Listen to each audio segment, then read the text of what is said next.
Hello and welcome to my channel, Electra Ladyland. And here we look at energy signatures in the physical universe using sacred geometry. The universe can be measured in geometric form: earth, air, fire, water, and spirit, ether. Each one of those is represented by a geometric shape. For example, earth is represented by the cube, and it's indicative of strength, stability, core values. So today I am going to look at twin flame energy. If you feel you're on a twin flame journey, then you are encountering a rather strange and difficult connection. So twin flame energy can be misconstrued as being in a toxic relationship. There's a fine line. However, if you've met somebody, and it's always best to check that you're not just being abused. So if you find yourself in a difficult connection, you've met somebody, or you met somebody some time ago, and you felt compelled to be with them, talk with them, all your boundaries fell away, and you felt like you were functioning as one entity, and it was instantaneous. That's a twin flame journey. And then what happens is, because your energies, not so much opposites attract, your energies then do a bit of a dance, like the yin yang. So they follow each other, and they then repel. So then there's a period of separation, and then lessons must be learned by each counterpart. So each one finds the answers, or the balance that is required in their own life journey is already a strong attribute in the other, and both parties feel this way.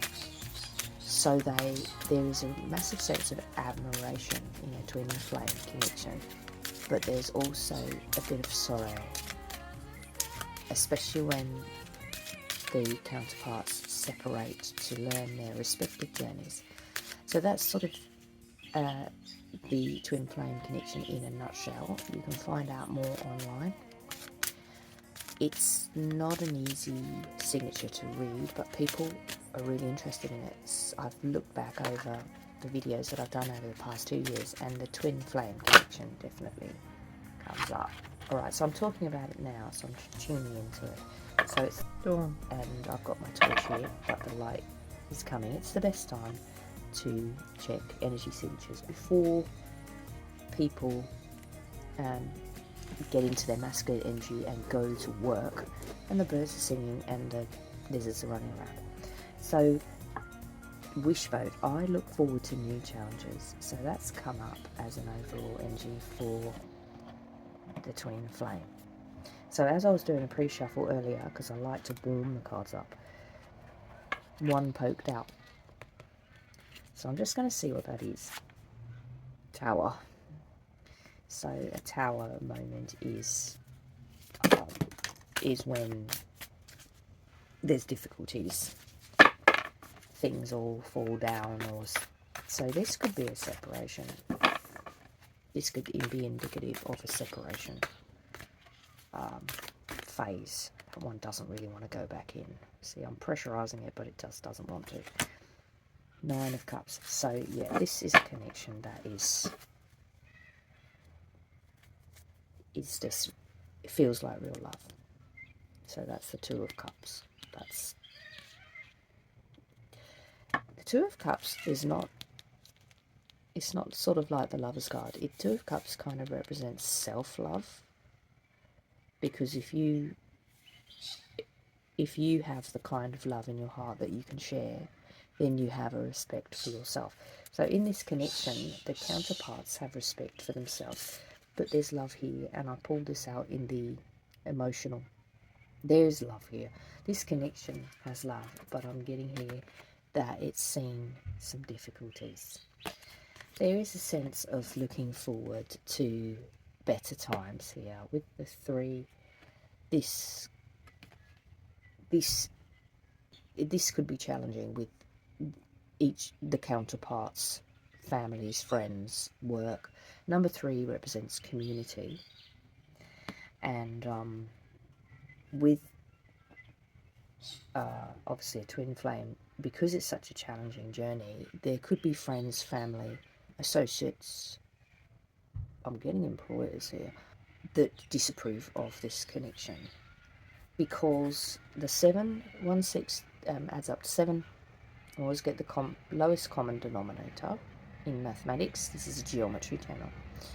So number 7 indicates maturity and discipline, but it also represents autonomy. So I'm getting the sense that there's a separation, and each counterpart has gone off to re-evaluate whether or not this connection is worthwhile.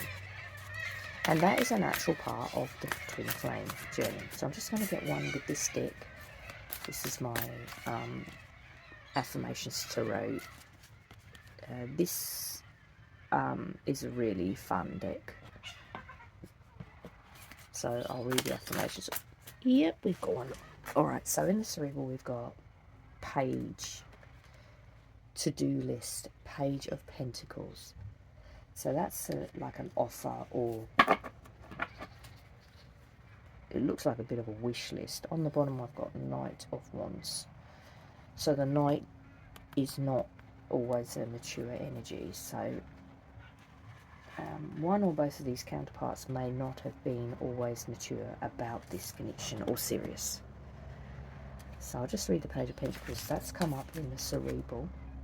And then what I'll do is I'll try and, this is an overall, I will try and get what's between the 2 counterparts.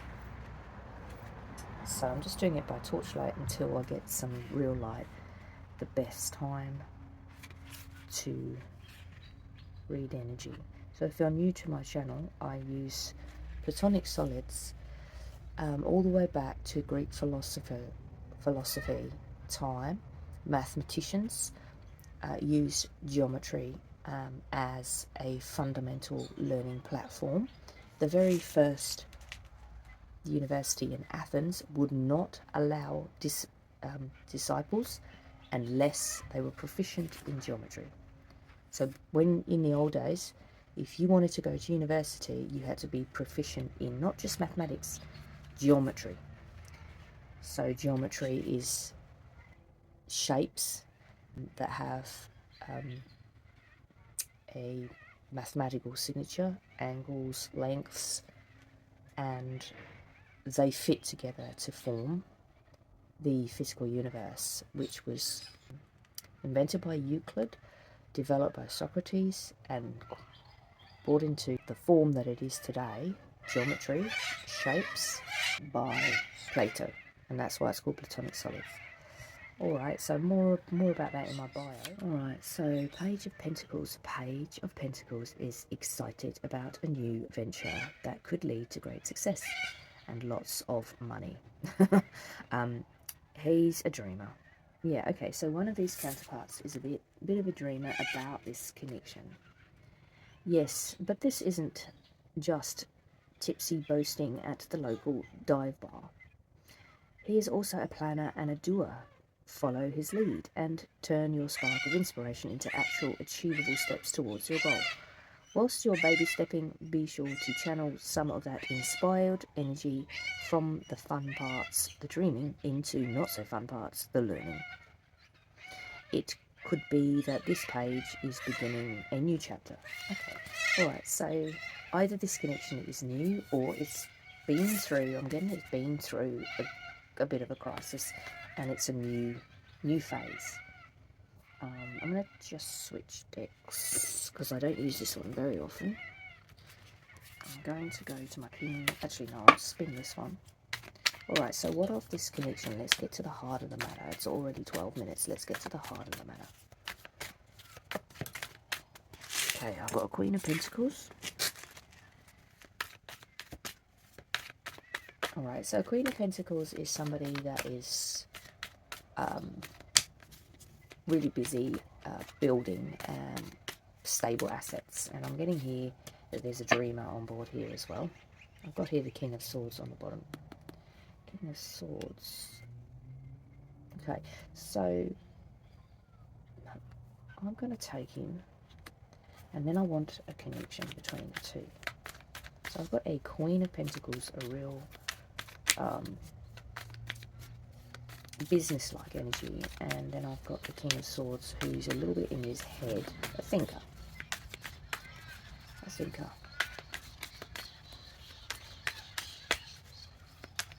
What is the... Oh, I'm missing one. Left one behind. Let's have a quick look which one that was. The Fool. Interesting. This has gone back to the drawing board, I feel. This is reset, which is kind of strange if you already know each other and you already love each other. But because there's been a Tower moment, it's odd to go back to... That one doesn't want to come back in. Actually, that's two. I don't take two because I don't know which one's the protagonist. It just doesn't work. It just confuses me. So anything that just I reflect upon while I'm spinning the cards is tuned into the connection now. So anything I say is relevant to this connection. So I said it confuses me. Alright. I don't know what's the protagonist. Means I don't know in this connection. It's unsure who's wearing the pants. I think this has been like heavy on the mind for one or both counterparts.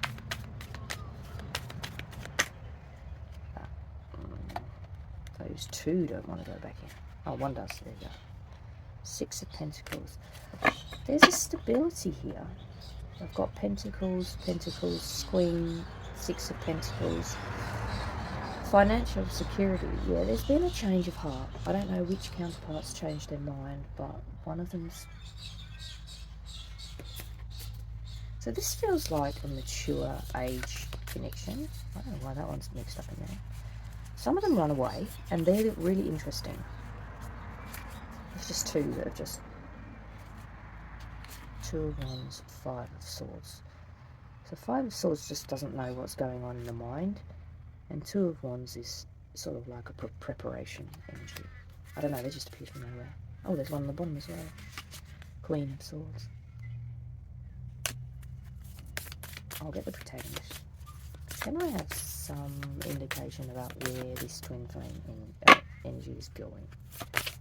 Alright, so it feels like that it's a really deep-seated relationship connection. But there's quite a bit of pentacles here. So someone's tried to build this up. That doesn't want to go in. Dolphin. Activate more bliss. Alright, so this... Either these counterparts... Oh, no, Seven of Swords. I'm going to reshuffle them because they're coming out all over the place. So either this connection is... been around for a while, or both counterparts are just focusing on building their assets respectively, which is a sort of mature. Yeah, something's gone wrong somewhere along the line. It's almost like someone didn't know how to mentally process this. Seven of Cups. This is a connection where there's been some autonomy. It's definitely mature. It's just there's a maturity about it. But Seven indicates an autonomy. It's almost like that these two people are islands emotionally, and so when there was to be a formal connection, or Oops. It just, nobody need, you know, it was like, it was hard to work out because there's a nine of cups here. I'm getting it was a bit confronting that they felt so much passion for each other or love for each other. It's like it was too much upstairs. That's what I'm getting. Too much upstairs, you know, it was like too much. So there's been a separation. There's definitely love here. Definitely love here. Yeah. Alright, I'm going to change decks, I think. I feel like I want to get a moon energy on this one. So I believe that the counterparts are in a separation. They have changed their minds, respectively, about this connection, about what it means and whether or not they want it. I'm getting to sevens coming out. It's a mature age connection, but because it's full power with the love, it's confused one or both of the counterparts. Yeah, it's definitely in a transformation energy. See, that's change of mind and that's transform. So Five of Swords just indicates to me, I do not know which way to go with this connection. That's what I'm getting. I do not know which way to go.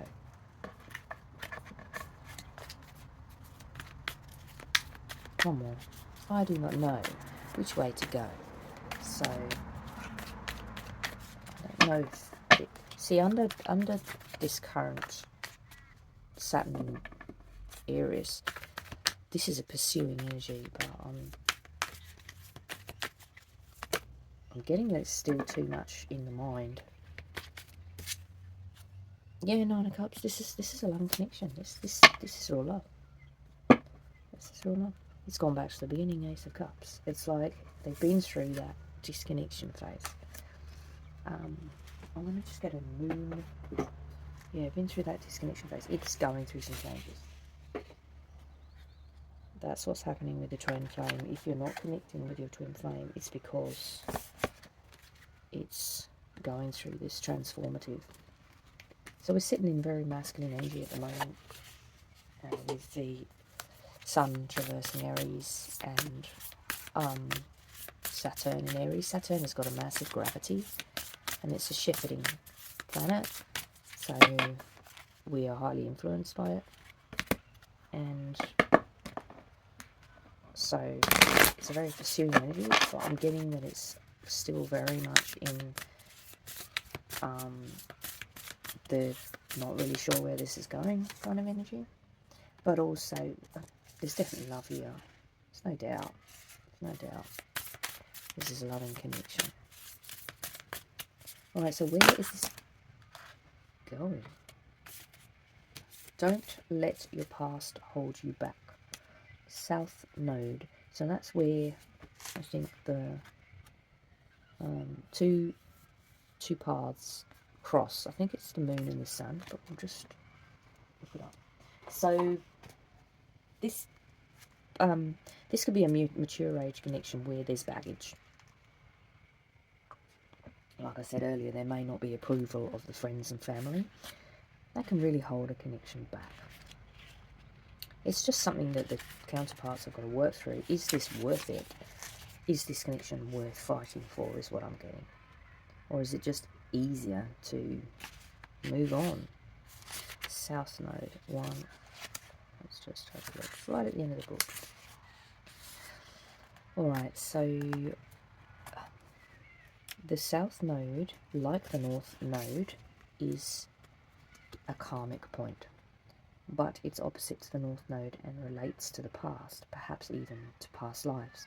Whatever you're going through, or whatever you're asking about, or wherever this connection is going through, or whatever you're asking about for this connection, there's a chance that age-old programming and conditioning is stopping you from achieving all that you might. Do you feel stuck in something? This card will often come in as a sign of a situation or relationship you're asking about has somehow become suffocating, even toxic. So there's definitely an essence of stepping back here.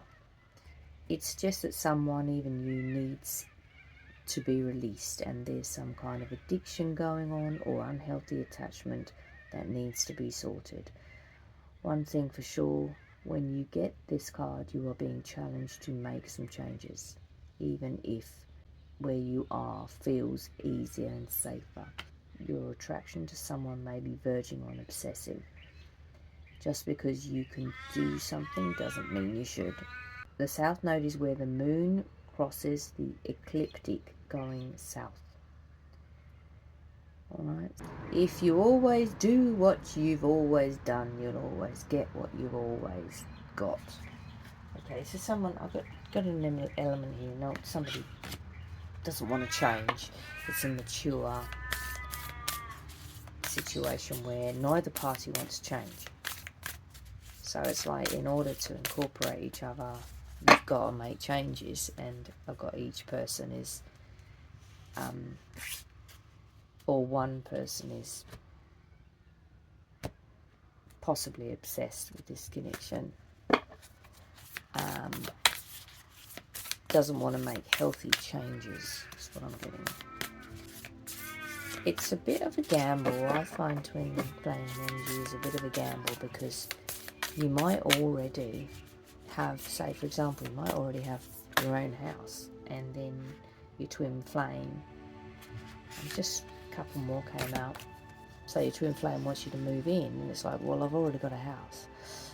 Time to take action. I'm not surprised to see Aries here, and it's time to release negativity. Yes, there's a bit of Scorpius here. I'm going to do an extended on surrender to the divine. Alright, so I'm getting neither party here wants to surrender. Alright, so I hope this was helpful, and if you want to see the extended on this, I feel that this is on the overall plane, then you can tune in. So yeah, if you don't want to change, then the connection's not going to go anywhere. You know, any relationship needs work.